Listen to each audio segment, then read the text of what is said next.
Terima kasih. Beberapa projek melibatkan peruntukan lebih 200 juta ringgit bagi kerja-kerja penaiktarafan sistem agihan dan saliran di Labuan sedang berjalan dengan lancar. Perkara itu dinyatakan Menteri Alam Sekitar dan Air KASA Datuk Seri Tuan Ibrahim Tuan Man dalam lawatan kerja 2 hari ke Labuan bagi membincangkan penyelesaian jangka pendek dan jangka panjang terhadap 3 isu utama membabitkan kementeriannya di Pulau Bebas Cukai ini.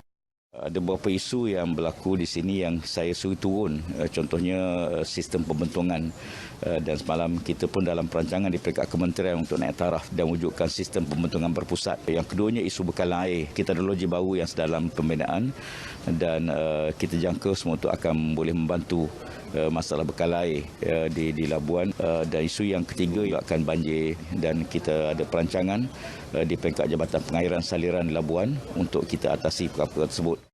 Pihak kementerian juga akan membina denai bertujuan memelihara keindahan seterusnya menjadi pemangkin kepada pelancong untuk datang berkunjung.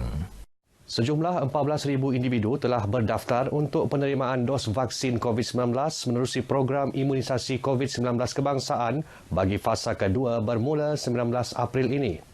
Pengerusi Jawatan Kuasa Pengurusan Bencana Daerah JPBD Labuan, Ridwan Muhammad Ismail berkata jumlah yang disasarkan untuk fasa kedua adalah 27,000 orang.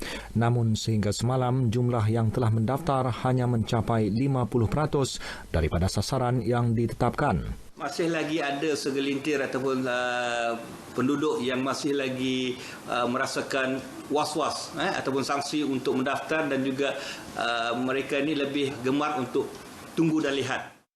Beliau berkata demikian ketika ditemui pemberita di Kampung Pohon Batu, Labuan.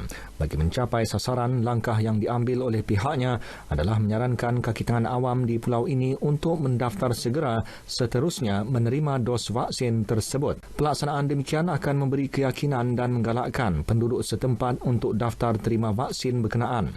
Semalam, Labuan mencatat 2 kes baharu positif COVID-19 dengan jumlah kumulatif keseluruhan sebanyak 2,407 kes.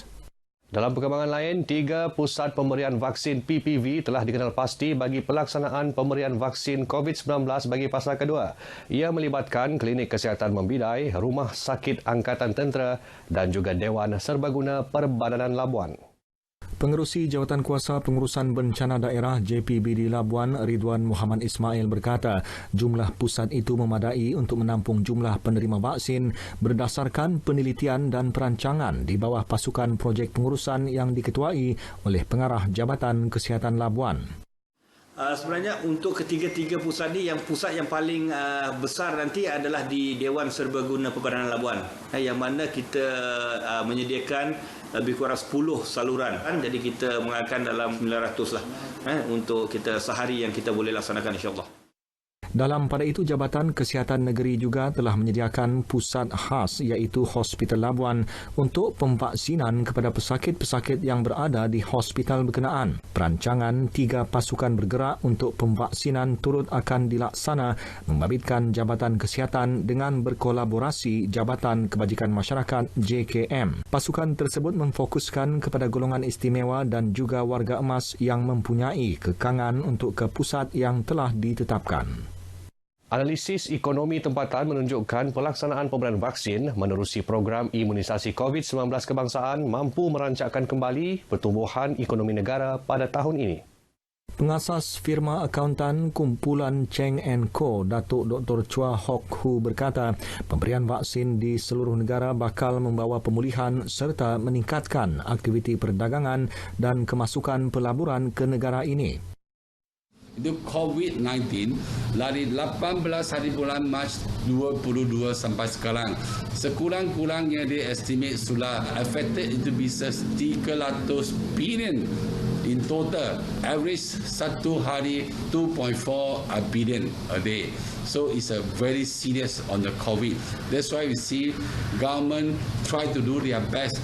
Now it's a life and livelihood. Beliau berkata demikian kepada media selepas menyampaikan seminar strategi pertumbuhan ekonomi dalam situasi COVID-19 di Labuan. Hampir 50 peserta terdiri daripada pemain industri perniagaan menyertai seminar ini. Dalam seminar ini, beliau berkongsi 5 strategi perniagaan kepada pemain industri pelbagai sektor ekonomi ketika negara masih berhadapan dengan pandemik itu.